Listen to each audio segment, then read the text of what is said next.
So good afternoon. It's great to see everyone here today, and I'm delighted to talk to you about the economics of virtual currency and Bitcoin. And this topic has been just an incredibly fun and exciting topic to research and learn about. It's emerged in the public imagination over the last 2 or 3 years as a key piece of technology that might really change the way finance works for consumers, for people in developing countries, and for the way that financial institutions actually conduct their business. So one of the things that's challenging about this technology is that there's so many details about it, about how it works. And just like in the early days of the internet, if you went to a conference about the internet, you would hear people talking about protocols and SMTP and FTP and how we get packets around. And really none of the things that you would talk about in that kind of a technical environment would really be important for knowing whether you should start Amazon.com or eBay, or whether you should invent PayPal, or whether Pets.com would succeed or fail. And so similarly for Bitcoin, a lot of the details of how the technology works can really be separated from what the technology is and what it does. And so what I want to talk about today is really what this technology is and what kinds of things it can empower. And then we can all sort of use our collective imaginations to think about where it's going to go. And just like having this conversation in 1993 or 1994, we could have very informed guesses based on economics and needs and shipping costs and warehouse costs and logistics and communication needs. We could make some very interesting predictions. Probably none of us would have realized how exciting YouTube or Twitter or all these other things that people figured out to do later would be. And so in a similar way, we're not going to be able to fully forecast the best uses of this new technology. So at its really fundamental level, Bitcoin is something quite simple. It's a spreadsheet. It's a big spreadsheet. Now you might think, well, wait, Lotus 123 was invented in around the 1980s. So what's new here? And in fact, really to think about the history of spreadsheets, we need to go back before they were called spreadsheets. They were actually called ledgers. And so in the beginning of commerce, in primitive economies, you might have learned in some class that people bartered, an apple for an orange, or a dead deer for a hunting knife. But in fact, that is really not how commerce emerged for the most part. Even in fairly primitive societies use ledgers going way, way back in time.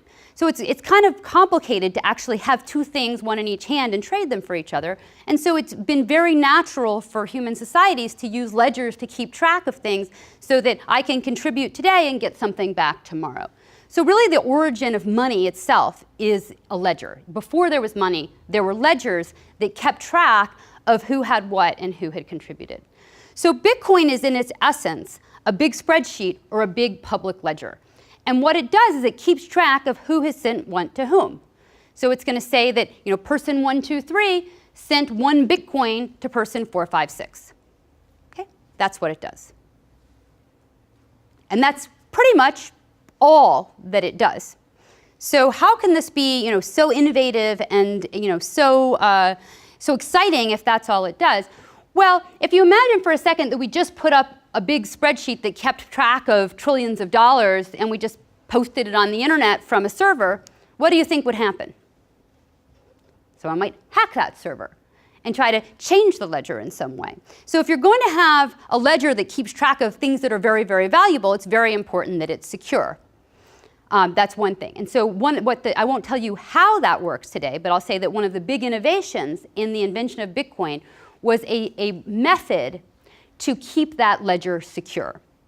And the way that that's done is that there's actually not one computer that's holding that ledger, because pretty much any one computer is hackable, but rather copies of that ledger are kept all over the world. And they all have to agree, not all, a majority has to agree on what the correct ledger is. And so if any one, or if even 20% or 30% of those were hacked or changed or altered in some way, that still wouldn't change the full public record. So this distributed technology, of course, only really enabled by the internet to be able to distribute something so widely and easily, is part of the security about how this works. A second thing is that if we wanted to have a big ledger to keep track of things, it would be natural to think about sort of having somebody in charge of keeping track of it. And so, you could have PayPal. PayPal creates a big ledger. If you have an account on PayPal and you send it to someone else on PayPal and you're both carrying balances, no money actually moves, just PayPal makes a debit on one side and a credit on another side, and nothing else has to happen. But now you have PayPal, a company that's keeping track of that ledger. Okay? The thing about Bitcoin is that it's an open source software protocol that allows people to make their own entries on the ledger in a decentralized fashion. So if you own a Bitcoin, that means sort of two things. One is that you have the address for the Bitcoin and someone has sent it to you. So there has to be an entry on a ledger saying you have it. But that's not enough, because you also need a security key or a password to authorize a movement of that Bitcoin to someone else. If you don't have the passcode, you can look out at that ledger and admire your beautiful Bitcoin sitting there, but you can't do anything with it. So you could say that you own it, but it's not really meaningful that you own it because you can't move it. If you have the password and you have an entry on the ledger that says it's yours, then you have something of value that you can actually do something with. And what can you do with it? Well, exactly one thing. You can authorize a movement to someone else. Okay? But hopefully that person is going to give you something back, and that's what makes it useful. Okay? So that's it. Big public spreadsheet with some passwords and some really cool ways to keep it from getting hacked. All right? So why is that important and sort of useful? Well, first of all, it's the first time that we have a purely digital asset where the whole definition of owning that asset is just the digital thing. There is no corresponding physical asset. And that's going to allow many things. Probably the easiest thing is just that I can send something of value to you digitally with the same kind of time frame and user experience as sending an email. That's something I can do globally. I can do it without asking anybody's permission, without requiring some other institution to do something for me. I can just do it. I could meet somebody on a chat room and have them email me a digital good or provide me a service, and I could send them back something of value, and we could be done in 10 minutes and never have to see each other again. Okay, that's pretty powerful. So what's going to happen is if this person wants to send a Bitcoin to someone else, they're going to have a certain address, they're going to enter their password, and they're going to authorize a movement of one Bitcoin, say, it doesn't have to be one, to someone else. And then 10 minutes later, that shows up as a new entry on the ledger. Okay? And that's an instantaneous, not quite instantaneous, but very fast movement of an asset that in a way that's really not possible using other technologies. So if you want to see how this looks from a user's perspective, a user can use something called a wallet. And a wallet is just a piece of software that looks out at that whole big ledger, which is very, very, very long by now, and looks at just the transactions that are important to you, that are associated with your addresses, and displays to you your balances. And it's just a very simple piece of software. And it'll help you keep track of your passwords and things like that. Now, as an economist, I look at this. It's very cool. It's very neat. But an important early question to ask is, well, why a Bitcoin? Did you just make up this idea of a Bitcoin either to be a Ponzi scheme or something cool, a gimmick, that makes people excited about your new product? Like, most people don't want to think about holding an asset whose value fluctuates. If you want to hold an asset, if you want to hold cash, you want to hold cash in the currency that you're going to spend it in. You don't want to walk around, holding euros if you're going to spend dollars. It's not convenient. You have to keep track of the US to euro exchange rate. And similarly, it's very inconvenient for you to hold, say, something called a Bitcoin when you're going to go ultimately pay things that are priced in dollars. So can we just get rid of this whole Bitcoin thing and use this really cool spreadsheet, but actually keep track of dollars? Okay? So let's just put dollars on a spreadsheet. Well, let's talk a minute about what that means. So the guys who invented this security technology were really, really smart. But unfortunately, they did not figure out how I could beam a dollar bill onto your keyboard.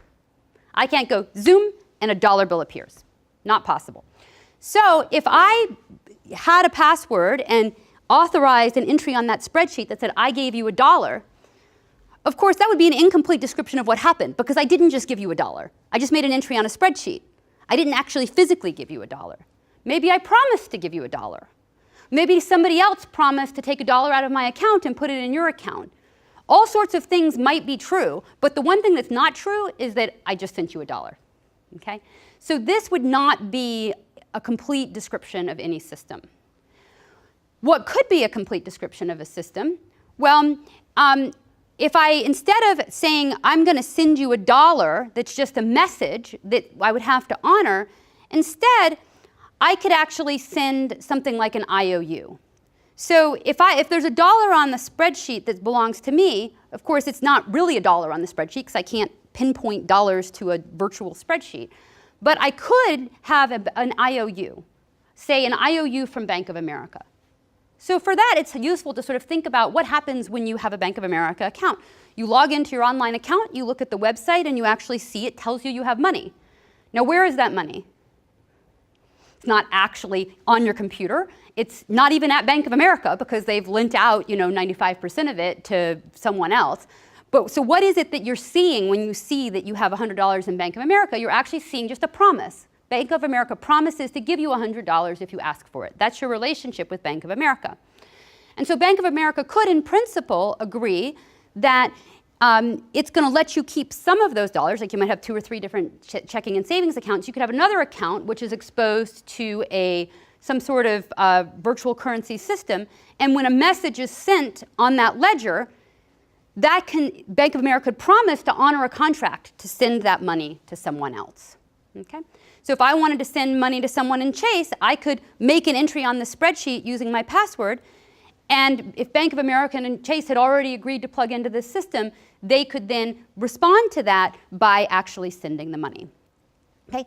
Now this actually is very close to a system that we have today called SWIFT. So if you want to send money, say, to Europe, then you're going to send a message through something called SWIFT, and that message is going to say that I'm sending someone else money and whose account it's supposed to go to.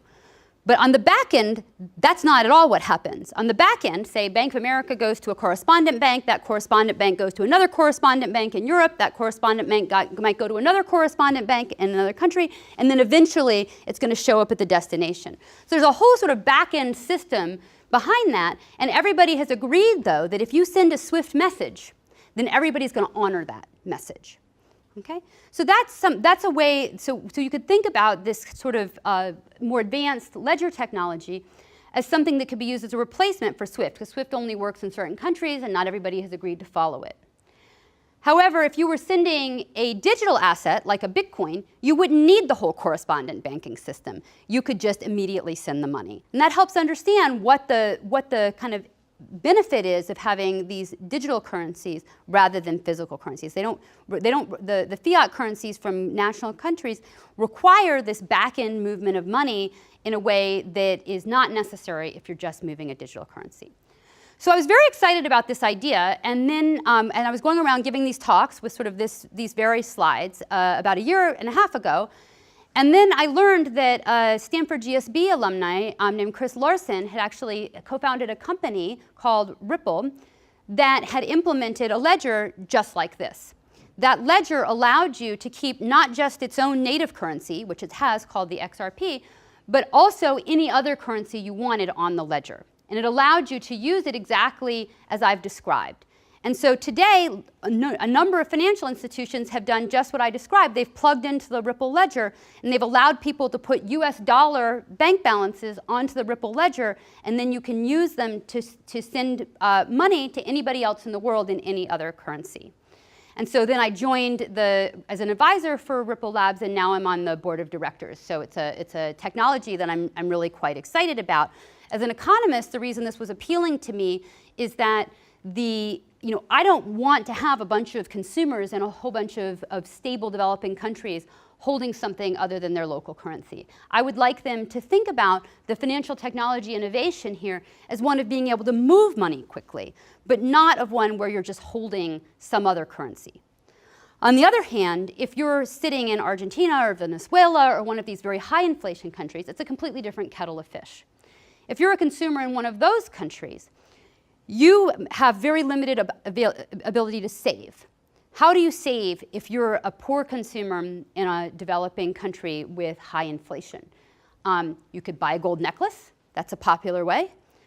Guys go to Miami and get a suitcase full of $100 bills and come around and sell them to people, and then you buy them and stuff them under your mattress. That presents some security risks for you and your family. If you're wealthy enough, maybe you buy a physical asset like a car or a tractor or a horse. But if you don't have enough money to do that, then any cash you have just gets inflated away very quickly. And so you have very little incentive to save and very little ability to get out of poverty. A technology innovation like this can allow people all over the world, even who don't have bank accounts, immediate access to international financial markets. Because all they need is sort of a mobile phone, and instead of someone walking around with a suitcase full of $100 bills, they can walk around with a phone and a little bit of cash and exchange the cash for this digital asset, which could then be converted into dollars or euros or whatever else, rather than stuffing $100 bills under your mattress. And so this is one of the areas that's actually happening now, and that's becoming very popular in these countries where the existing financial systems are quite poor. This type of technology enables a connectivity of international financial markets in a way that's just really never been possible. It's also going to make it very difficult for those countries to maintain capital controls. So right now, of course, recognizing this, they don't let people leave. That's why you have to smuggle the suitcase full of $100 bills and pay a bribe at the airport.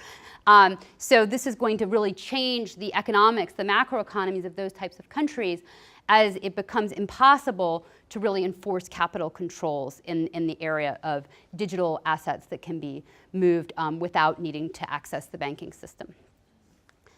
So let me give an example of this type of international movement of money and how it would work today. And I'll give it from the perspective of a US consumer, even though in some sense we have less need for it than many other countries in the world. So suppose I want to send some money to Japan. If it's a small dollar amount, I could actually be pretty much priced out of that transaction. You know, Western Union or something like that is going to charge me 20 to 30 bucks.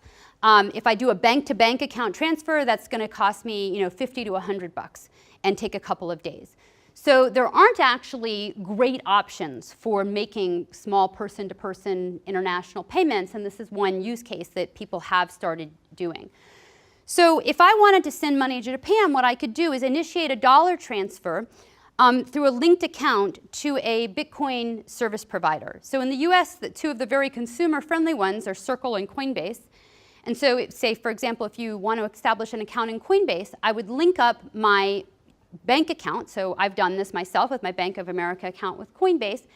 And they send me, 73 cents in an ACH transaction, and I confirm the dollar amount so we know that we're linked up, our ACH is working, and I send them my passport, and they check out who I am, and I give them my credit card number if I want them to actually make funds available immediately.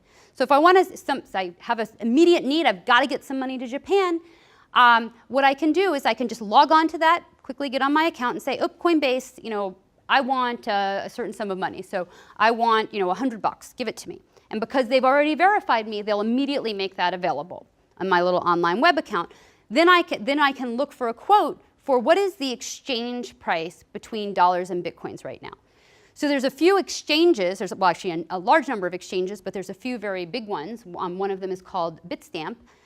And that, on say the Bitstamp exchange, you can look out and see the order book. Some people want to buy Bitcoins, other people want to sell Bitcoins, and so you can see how many Bitcoins would I get for my dollar, and I can place an order, and then within a few minutes I can exchange my dollars for Bitcoins. And in the case of Coinbase, they'll help me do that transaction. So a few minutes later, then the Bitcoins show up in my Coinbase account. Now all I need is the Bitcoin address of my friend in Japan. I tell Coinbase, send my Bitcoins there, and boom, those Bitcoins are gone. My friend in Japan has the thing of value. At that point, we can walk away. We're done. They have the thing of value. Now, my friend in Japan, if they want to get out of Bitcoin quickly, could then immediately take those Bitcoins onto an exchange that operates in the Bitcoin to yen currency pair. On that exchange, they would make another currency exchange and get their yen out and go home. Okay? So in a very short period of time, we would have moved the thing of value. There could be delays getting in and getting out, like if I didn't have my Coinbase account set up, or if there wasn't something like that in Japan, they might have to wait a little bit to turn the Bitcoin to dollars, but the point is very, very quickly they have an asset. There's a few things you have to worry about along the way, like you don't want the exchange to go bust while you're in the middle of a transaction. That would be bad, you would lose your money. But you're not going to be on that exchange very long, at least unless you want to be. So you really have to trust these exchanges for a relatively short period of time. You might also worry about fluctuations in the currency. People say, well, Bitcoin used to be $1,000 a Bitcoin and now it's $300 a Bitcoin. Doesn't that make it really bad for sending money to Japan? I can say, well, no, actually, because it really doesn't change very much in the course of 10 minutes. And that's really all we needed to know. We needed to know, is it going to be stable while we process this transaction, while we get in and out of Bitcoin? And so this is my, from an economics perspective, I think of this as a payment rail. This is a movement, a way to move money. And I got it from here to Japan instantly, and that was very powerful. Okay? But I didn't have to hold it. It's not something that I need to hold or use as money in my daily life for it to be useful. It can be used for that too, but it doesn't have to be. Okay? So this is one really crucial use case. Another use case is, of course, just that you and I could use it with each other to split a check, split a taxi, to move money between each other. If now that all of us are starting to ditch our wallets and only carry our phones, that would be very convenient. In the US, there are some other options, like Venmo allows you to do that. In Australia and in Europe, actually, just bank-to-bank transfers are instant and free. Why don't we have that? Good question. That's a question about competition and market power, but we'll get back to that. In principle, you have other ways to do that, but it's one nice way to do it. So I'll mention right now I'm in the process of running an experiment with MIT undergraduates where we've given $100 worth of Bitcoins to a majority of MIT undergraduates. And so we're going to watch over time and see if when all of their friends have them, if they find this a very useful thing to do. But it turns out that a lot of them, a majority of them, were already using Venmo, which is this peer-to-peer cash app. And so they already had some pretty good cashless ways to split checks as well. So it'll be interesting to see whether Bitcoin they find superior or inferior to the mechanisms that they already had. So let me say a few more words about use cases of this. So as I mentioned, this international transaction is a really big use case. So this table just shows sort of the bank fees. There's outgoing and incoming wire transfer fees if you want to move money internationally. So it's not just the unbanked that have to pay Western Union a lot of money. In fact, Western Union is cheaper than what your bank will offer you. Remittances, of course, is a huge market. So the formal remittance market is roughly $600 or $700 billion. The informal remittance market is north of $1 trillion. And again, the fees are being paid by some of the world's most vulnerable people who are going off to work 70 or 80 hours a week and remit money home. They might have emergencies. Maybe the folks on both ends are not that organized with budgeting, and they may have unforeseen needs where they don't have any kind of buffer. So it's fairly frequent that people are having to send these remittances and pay fees maybe more often than you would like, and they become a relatively onerous burden. Why are they expensive? Well, on the back end, it actually does take a fair bit of time to move money from one country to another. So Western Union and other types of remittance companies will generally make the money available to the consumer on the other end, but it actually takes them a couple of days to get their money. That means they have to hold capital and they have to hedge their exchange rate risk during that time period, which adds to the cost of the transaction. If you were able to eliminate those time delays, you would reduce the cost of operating these businesses. So, some of the businesses that are being proposed and built right now are cryptocurrency-based solutions where you might build a network of on-ramps that change local currency to Bitcoin, move it internationally using Bitcoin, and then cash out again. So you can imagine a set of say, newsstands in one country and a set of florists in another country. They say, hey, let's start a remittance network. Maybe my brother moved to some other country and he's got the florist and I've got the newsstands, and so we're going to get together and we're going to send the money. We don't have any capital, though. We're just kind of scraping by in our little businesses, but we do have a lot of retail outlets. So without any capital, I can actually operate a remittance business because I can move the money instantly and I don't bear any risk from doing that. And so I don't have to actually have a lot of capital, nor do I have to have my agents hold a lot of capital. And so we are seeing this kind of like informal entrepreneurial activity happening, which can make a lot of countries better connected than they are today. People are also using Ripple for this, and so there's a couple of remittance companies now that are looking into and prototyping using Ripple as a back end where they don't even have to actually touch any virtual currency, but they can just use Ripple as a payment network to move money instantly overseas. So how does this affect society? Well, there's lots of applications. So we've talked about back-end money movements like remittances, also multinational firms. So even very large firms end up paying tens or even hundreds of millions of dollars in fees as they move money back and forth around the world. Every time they move a little money, they have to pay a fee. If you've got $1 trillion of transactions moving back and forth across your balance sheet over the year, even a small percentage of that adds up to a lot. And so corporate treasurers of major companies are very unhappy with the fees that they have to pay, because they say, well, what service are you providing me anyways? Like, you're just moving my money from me to me.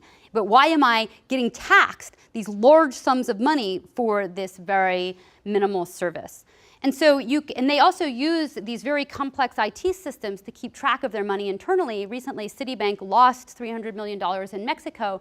You lose things with these complex IT systems. And if everything was on sort of a ledger, say an internal ledger for the company that was public within the company and everybody could see where the assets were moving, you wouldn't lose the money, and you also wouldn't have to pay the fees or pay the IT support costs. So, there's lots of ideas being explored in this direction, from keeping track of development funds and government funds to collections of firms that are all trying to keep their books in a novel way. Finally, there's this idea of sort of programmable money. So getting back to the very beginning of the talk, we said what was really novel and different about Bitcoin or any other kind of digital ledger-based, purely digital asset that was kept on a ledger. And there are many besides Bitcoin and Ripple's currency XRP. What was special about those things is that you can actually operate them on them as an individual without middlemen. Now you might think, well, I don't mind the middleman. I kind of trust my banks. Like, I'm not that worried about it. But actually, the middlemen slow things down as well.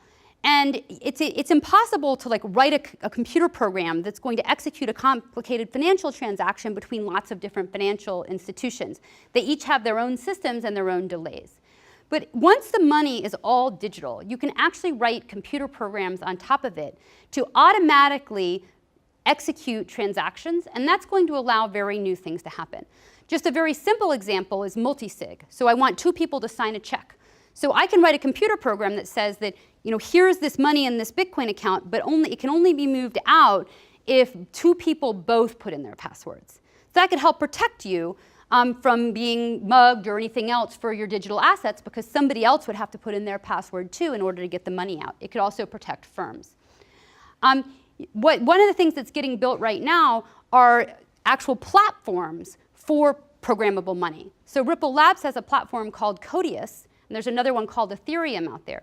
And both of them are trying to help people write what they call smart contracts, or computer programs that distribute money. So the Codius platform would allow you to write a program, and it'll make it easy for people to verify the program works, that would say, if these 5 things happen, then this person gets paid. If these other 3 things happen, this other person gets paid.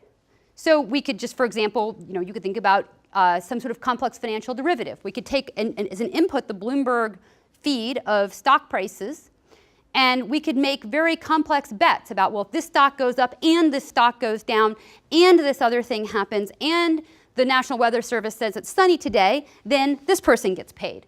And if these other things happen, someone else gets paid. So that's going to really reduce the barriers to entry for creating financial derivative products, and it's going to allow more people to hedge more complicated situations where there's not enough people right now to make the market worthwhile to create the asset and have it verified. There are lots of other applications right now. There's many startups with some of the smartest people in the world trying to figure out clever things to do once money becomes programmable. And that's really where we all have to use our imaginations for, well, what could I do if hundreds of people who didn't know each other all over the world could participate in a state contingent financial transaction that paid different people in different circumstances? Just wasn't possible before, so we're really not sure what people are going to do with it.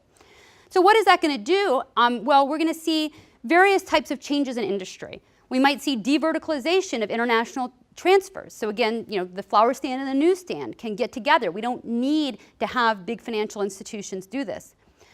Banks also may lose some of their business because we can use, we can hold money in Bitcoin and we don't need to hold it in our checking account. And if we don't need to, if we trust the computer algorithms and we don't need to trust an institution, then I may be willing to hold my money lots of other places besides the zero-interest checking account that I have at my bank. And as banks their services start to get unbundled, that's been a frequent phenomenon with the internet, is something that used to all go together now gets broken apart, their business models may change. And finally, we're going to see just lots of new services. So, things like public recording of messages. I can take an entry on the blockchain that verifies some fact or some piece of information, and it's in this secure public ledger forever for everyone to see, and we can write contracts based on that. We can provide low-friction escrow services. When you buy a house, there's a title agent, you pay them a bunch of money, and they hold on to your money, and they only give the money to the seller when the title changes over to the buyer. We only do that for expensive stuff, but we could do it for much cheaper stuff. So Airbnb actually expanded partly because they, unlike previous sites that did the same service, they kept the money in escrow, and the person only get paid once you actually had your stay in the house. They escrowed the funds. So you can imagine lots of other transactions, smaller value transactions, where I'm not sure I trust you enough. I'm not going to just wire money to somebody in China to give Mandarin lessons before I go on my business trip, because I might wire it and never see the person again. But we could put it in escrow and make that transaction possible in a way that wouldn't have been possible before or would have required a platform to mediate it and take a cut.